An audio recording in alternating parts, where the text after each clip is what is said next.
റമദാൻ നഷ്ടത്തിനല്ല, ലാഭക്കച്ചവടമാണ്. മനുഷ്യൻ ചെലവഴിക്കുന്നത് ലാഭം കിട്ടാനാണ്. നഷ്ടമുണ്ടെന്നറിഞ്ഞാൽ ആ ഭാഗം ശ്രദ്ധിക്കേയില്ല. റമദാൻ അങ്ങനെയാണ്.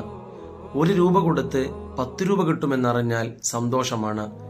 1 രൂപ കൊടുത്ത് 100 രൂപ കിട്ടുമെന്നറിഞ്ഞാൽ ആവേശമാണ്. റമദാൻ അങ്ങനെ ആക്കിക്കൂടെ? മുത്ത് റസൂലുള്ളാഹി സ്വല്ലല്ലാഹു അലൈഹി വസല്ലം നിങ്ങൾ പറയുന്നുണ്ട്, ഫഇന്ന നഫഖത ഫീഹി കന്നഫഖതി ഫീ സബീലില്ലാഹ്.